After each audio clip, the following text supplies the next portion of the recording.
So Amazon's brilliant brain trust forced everyone back into the office to spark innovation, and now they're shocked that top AI talent is running for the exits. So what happens when you force employees into cubicles just to sit on Teams calls with colleagues from 3 buildings away? What happens when your RTO policy becomes the best recruiting tool your competitors ever had? So after watching this corporate theater unfold, I can tell you exactly why Amazon's master plan backfired spectacularly and why this could be the beginning of the end for the talent pipeline. So let's dive into this today.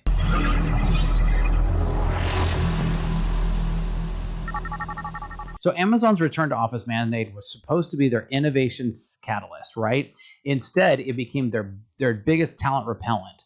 The tech giant that revolutionized e-commerce can't figure out that forcing people into the offices while they still work remotely with other teams makes zero sense. So I'm going to break down today some of the big reasons why Amazon's RTO policy is bleeding top talent faster than they can hire replacements. Now, before we dive deep into this corporate disaster, leave me a comment down below because honestly, it's my favorite thing and one of the best compliments you can give me, and I read every single one. Now, Amazon executives mandated full return to office, claiming it would boost collaboration and spark a breakthrough innovation. Now, the reality check is employees are sitting in Seattle offices having Teams meetings with colleagues in different buildings, cities, and continents. So the supposed in-person collaboration magic consists of people wearing headphones at their desks talking to screens. So I've consulted with companies making the same mistake. They confuse physical presence with meaningful collaboration. When your collaborative office environment requires the same video conferencing tools as remote work, you've missed the opportunity. Now, even still, if employees don't want to come back to the office, this isn't going to spark innovation. And you can't force them to innovate. Now, Amazon spent millions on office space just to recreate the remote work experience with worse commutes. So Amazon's leadership sold RTO as essential for maintaining their innovative edge and creative breakthroughs. Now, 6 months later, where are these promised innovations that require everybody to be physically present? The company's most significant recent developments came from teams that were already working on them before the RTO mandate. Real innovation comes from psychological safety, diverse perspectives, and focused work time, not forced proximity. So I've seen more breakthrough ideas emerge from async Slack conversations than from in-room conference meetings.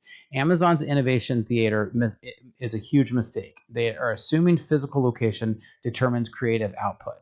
Now, top AI researchers and engineers are specifically avoiding Amazon due to their inflexible RTO requirements. Recruiters are reporting that candidates immediately lose interest when they mention the mandatory office presence. The competition for AI talent is fierce right now, and Amazon has just handicapped themselves with an outdated workplace policy. These aren't junior developers who need hand-holding. These are senior experts who've proven they can deliver remotely.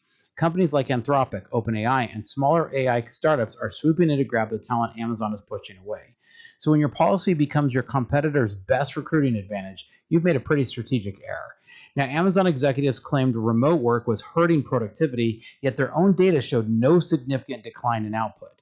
Employees are now spending 2 to 3 hours daily on commutes that could be spent actually working or innovating. So then by the time they get to the office, they're already too tired to even start anything. The cognitive load of commuting, finding parking, navigating office politics is consuming mental energy needed for complex problem solving. So I've tracked productivity metrics across dozens of different development teams. Location matters far less than clarity of goals and good leadership. I always have run my teams remotely, and we produce innovative stuff for our clients every single time. Now, Amazon's own AWS division built their remote-first infrastructure while other divisions were forced back to cubicles. The company is literally selling remote work solutions to other businesses while denying them to their own employees. So Amazon's customer obsession is starkly devoid in their own employees, right? Principles apparently doesn't extend to treating employees like internal customers with valid preferences. The leadership team made a unilateral decision without meaningful input from the people actually doing the innovative work. This top-down approach contradicts everything we know about modern knowledge work and employee engagement. You couldn't pay me to get within a mile of working for Amazon. When you treat highly skilled professionals like factory workers who need constant supervision and require them to badge in for 8 hours a day, 5 days a week, you get factory worker output. The disconnect between Amazon's external innovation messaging and internal management practices is totally jarring. Smart companies are building cultures that attract talent. Amazon built policies that actually forced to push good developers away. Now, if your company has systems that aren't connected, make sure you reach out to us because here at Startup Hack, our specialty is connecting systems so your company can work to maximum efficiency. And we specialize in remote companies. So check out startuphack.com/Spencer because we'd love to help. But we can also help those of you in an office too. Our innovation works regardless, and that's one of the advantages. No matter where you are, we can come to you virtually. So now, while Amazon mandates office presence, competitors are building distributed teams with access to global talent pools. The best AI researchers aren't all conveniently located within commuting distance of Seattle or Arlington. Amazon is limiting their hiring pool to people willing to relocate or who already live in specific metro areas. So my experience building distributed teams shows you get better diversity of thought when you're not geographically constrained. Startups with flexible work policies are outmaneuvering Amazon for the same talent with lower salaries but better quality of life. Now, I get it. If you want to work for Amazon, more power to you. They pay quite a bit, but you couldn't pay me enough to get there. I don't want to just go work in a factory shop like that.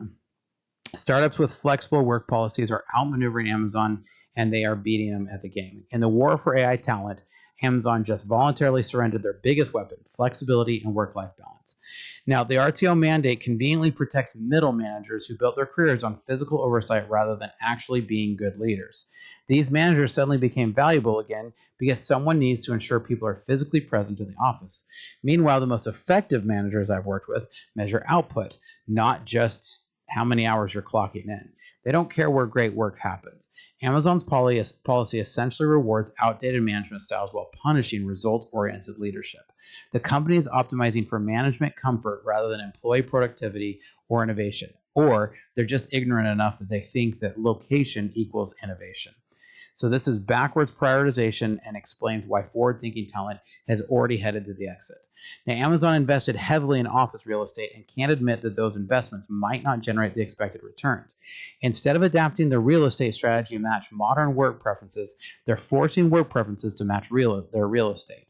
I've seen companies make similar mistakes, doubling down on bad investments rather than cutting loose losses and pivoting.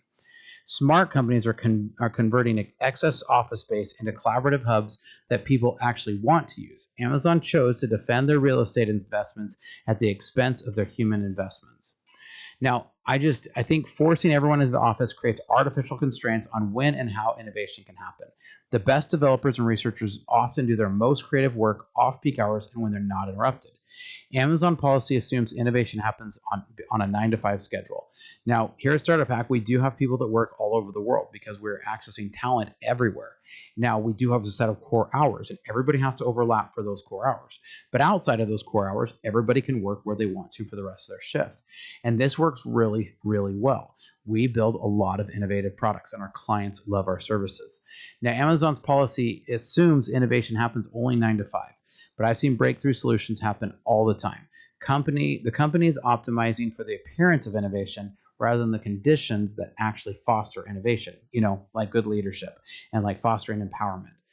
Instead, they're forcing down and doing the opposite of empowering their employees.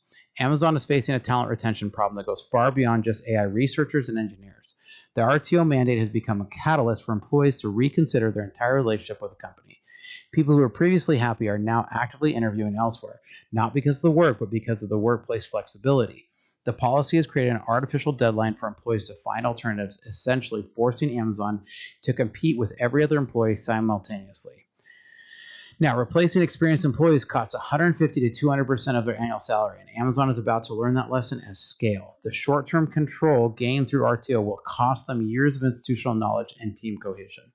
Amazon's RTO policy reveals a fundamental misunderstanding of what drives competitive advantages in the AI era.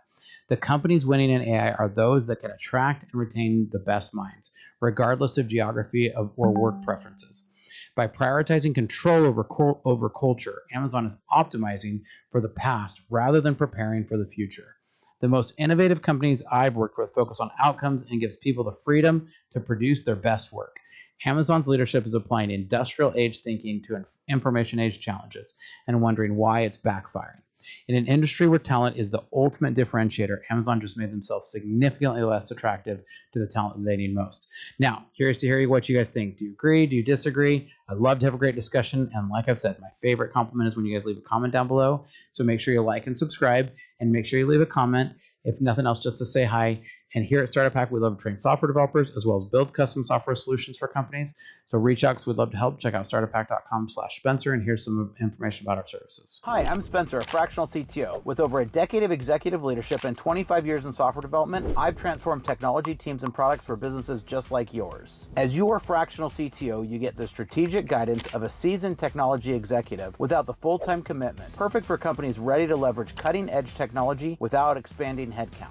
My team at Startup Hack has already built advanced AI agents for small and medium businesses, automating complex workflows and delivering advanced ROI to human workflows. We specialize in creating custom software that connects your systems into a single coherent technology ecosystem. Our development approach focuses on tangible business outcomes. For one client, we developed AI-powered workflows that cut days off of human processes. For another company, by connecting multiple systems, we reduced processing time to increase their ROI by over 75%. We don't just write code, we architect solutions that scale. Whether you need cloud system architecture, data integration between legacy systems, or custom AI agents that automate your unique business processes, my team delivers results that exceed your expectations. Having led technology for a lot of companies and launched 7 successful brands of my own, I bring battle-tested expertise to your business challenges. Our specialty is turning technological complexity into business advantage. So if you're ready to harness the power of AI and custom software to drive your business forward, let's connect. Together, we'll build technology that doesn't just solve today's problems, it positions you for tomorrow's opportunities. Technology leadership, decades of experience, AI powered. Reach out today and we can help you. Check out startuphack.com/Spencer.